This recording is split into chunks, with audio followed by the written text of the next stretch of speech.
Okay, so this is a background recording.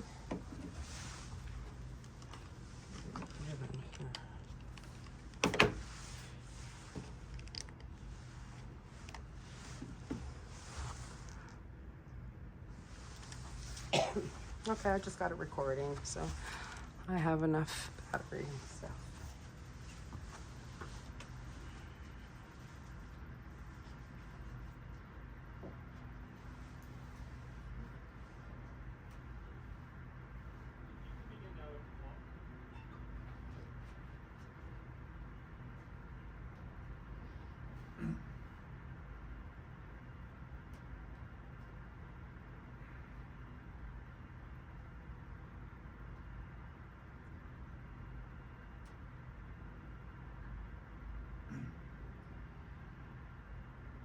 Hello, my name is Mark Girard. For umpteen years now, I've been a leader in the community of people who were harmed by a class of drugs called fluoroquinolones, or FQs. These commonly prescribed yet surprisingly toxic antibiotics cause head-to-toe devastation to far more people than is reported, and they are reported to cause more problems than pretty much any other drug on the market. This is a big deal. Huge numbers of people are going from being relatively happy, healthy, productive members of society to being horribly disabled, and sadly, the vast majority of us have not connected the dots. Who thinks about an antibiotic we took several seasons ago when our tendon ruptures or neuropathy sets in, or if we suddenly start having hallucinations or anxiety attacks? No one does. It took me more than 3 years to figure out what went wrong from an article in a publication called Alternet. It was obvious from the symptoms they described that this is what happened to me. I checked my medical records, and sure enough, I took Cipro for a cold in June of 2007, and then I was prescribed massive doses of Levaquin in August, along with a bunch of other drugs that are contraindicated, meaning they cause a toxic reaction. In my case, the damage was sudden and it was severe, wreaking havoc immediately as I was lying in a hospital bed, given to me with no warning, let alone informed consent. My blood pressure fluctuated dramatically as all sorts of other problems set in. I felt horrible, and things only got worse. Within a few weeks, I had blood clots in my chest and arm, and kidney and liver damage requiring a tube in my wrist for daily blood samples. I had 2 tendon ruptures in my ankle, and tendon ruptures are the telltale injury or sign of fluoroquinolone toxicity. I needed a cartilage transplant from a child donor. I had pulmonary edema, heart palpitations, broken blood vessels, bloated failing veins that had to be carved from 13 entry points so far.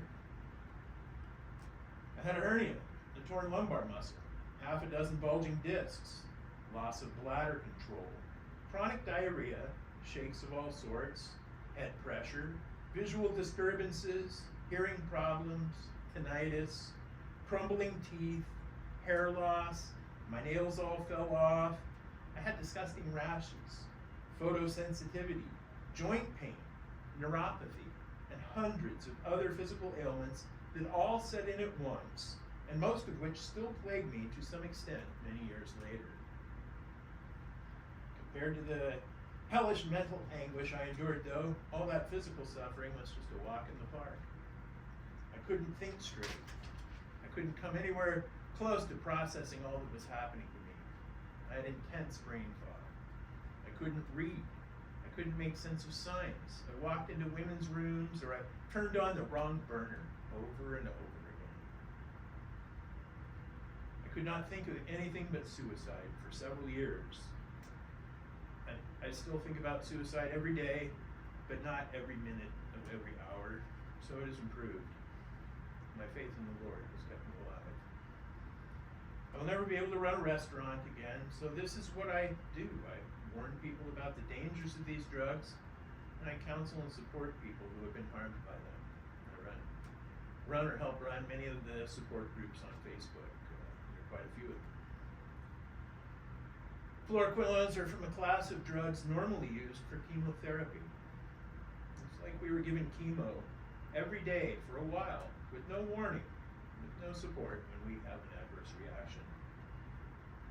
Instead of recognizing the very obvious reason for our sudden explosion of new health issues, we are routinely misdiagnosed with all sorts of wrong conditions, including Parkinson's, multiple sclerosis, ALS, autoimmune disorders, chronic fatigue, and of course fibromyalgia, which we jokingly call cipromyalgia because you'll have a hard time finding anyone with fibro who didn't take either an FQ or some other sort of synthetic broad-spectrum antibiotic. Doctors are in denial that something they or their peers prescribe could cause all these issues, and so we face gaslighting and denial when what we really need is support. Even if doctors do recognize what happened, though, there is very little they can do to help us, especially since we are all so different. What helps one of us seems to harm another. FQs hit us, each of us, where we are weakest, so old injuries return after long periods of absence, like when my broken foot from middle school started hurting again after 40 years, and where old scars from cuts and burns reappeared. Also, injuries take forever to heal, or they may fail to heal altogether because our repair mechanisms simply break down. Unlike in my case, where my so-called symptoms set in suddenly, in most cases the problems set in weeks, months, even years after people take an FQ. A slow, steady chain reaction gets started that manifests months later as catastrophic system-wide collapse on a cellular level, meaning every organ, every system, every membrane fails simultaneously or in rapid succession. And worse yet, these genetic changes appear to be irreversible. Once we are floxed forever. Floxed is the slang term for our condition, which comes from fluoxetine, the ending of the generic names of most of these drugs. Cipro or ciprofloxacin is the most commonly prescribed fluoroquinolone. Fluoroquinolone-associated disability, or FQAD, is a term for people with severe fluoroquinolone toxicity that was created by the FDA for a rare meeting with FDA and CDC together, along with some industry reps and with victims of fluoroquinolone toxicity as well. I was the closing speaker for our side in that meeting, which soon led to sweeping restrictions in the conditions that fluoroquinolones are recommended for, and also a so-called black box warning that fluoroquinolones are only to be used as a last resort. This was a big step in the right direction, but it wasn't enough. Many doctors still hand this stuff out like candy, and even doctors get floxed, as we have quite a few of them in our community. Few doctors actually treat us, and nothing that helps us is actually covered by insurance, only more drugs and medical procedures. We do have many dedicated volunteers who do what they can to help raise awareness of this ongoing disaster, but sadly, we are all so sick and so tired and so broke that we are stuck at home in pain. The annual rally we have been doing here for 11 years now would be massive if everyone who knew what happened to them was healthy enough to be here. But sadly, most of us have no clue what happened to us, and those who do know are incapacitated. I'm sure the executives of the company that knowingly did this to us and who fight us every step of the way share a chuckle or two at just how hard it is for us to mount any sort of resistance to their schemes. We are victims of a heinous ongoing crime against humanity. We will keep fighting as long as we are alive, with newly floxed people joining the efforts each year, something we'd rather not see happen. Recently, the FDA announced there will finally be ICD codes so that doctors can diagnose fluoroquinolone injuries with a click of a mouse. At this point, there's no way to diagnose what happened to us. Our nonprofit, called Fluoroquinolone Toxicity Study, is working on various projects that will help prove how fluoroquinolones harm us and hopefully lead to ways to help us heal. It's tough to get research done or published if it documents pharmaceutical harm, but we will keep trying. We have been coming here raising awareness for many years now, slowly learning our way around, making connections, figuring things out, a process that went even more slowly because we're flocks. This year, some of the new activists really stepped up, and now October 22nd is officially Fluoroquinolone Toxicity Awareness Day around the world. It soon became apparent that a day is not enough, and so this is now FQ Awareness Week. We have been hoping to make this video for some time, and even though I am in a lot of pain and struggling with a host of health issues, I'm here, and I'm inviting everyone in the world to come to Toronto next year. We envision an annual symposium where researchers can share new data, and doctors can discuss treatments that are available, and where victims can meet with politicians and public health authorities and so on, and where we can gather to just support each other. It's so amazing to be in the room with other people who have had similar health issues. You point to your knee and it's like, yeah, it hurts in there. Everybody seems to have the same experience, or talking about troubles breathing or whatever. It's so comforting to be with people who are also flocks.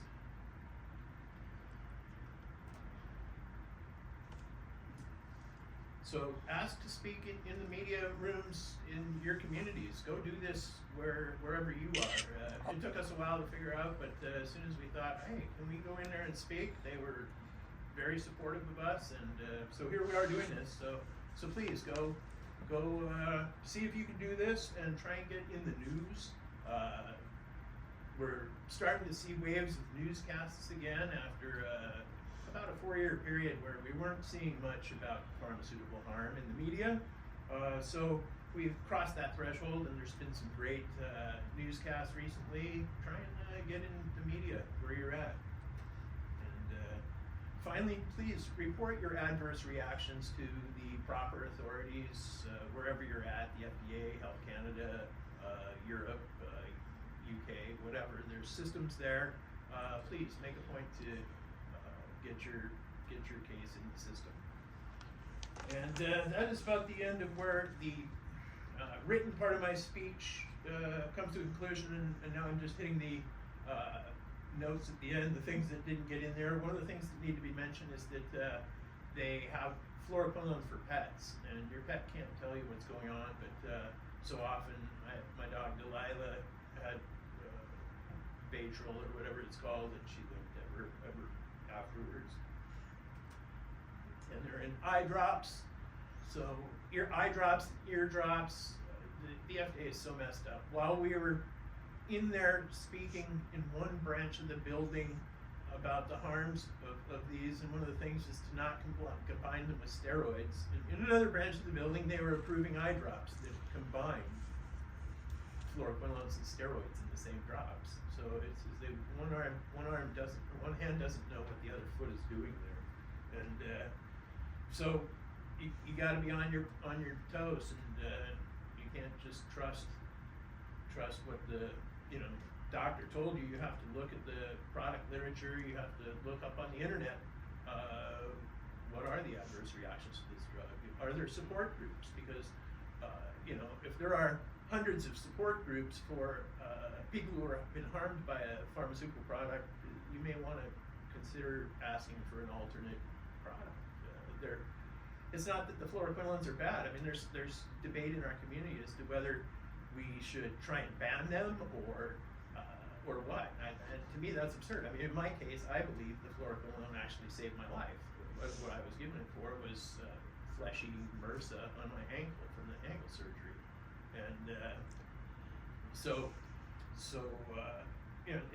it's just the system is not working properly and not warning people about the harms, and so you have to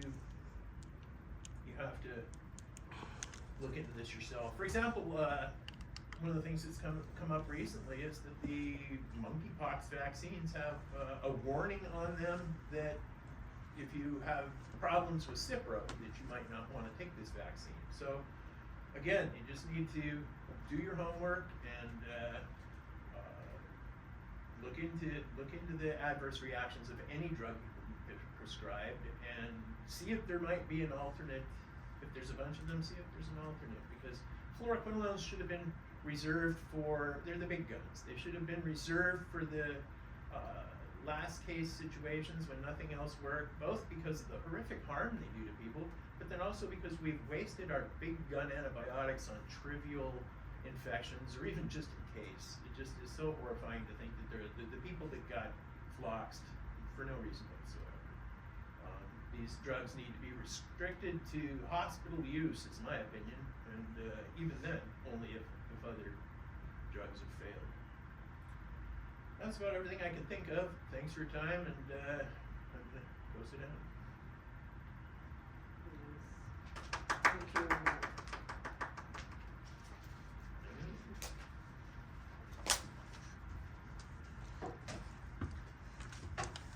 So we had it about 16 minutes. Pretty solid. All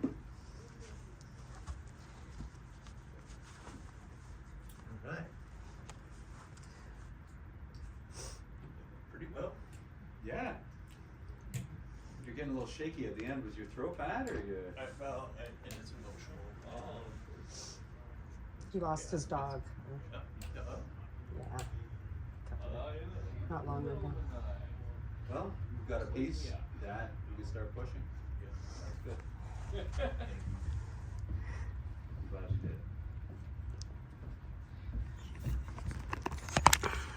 did. Thank you so much, Mark. And thank you again, everybody. Good weekend.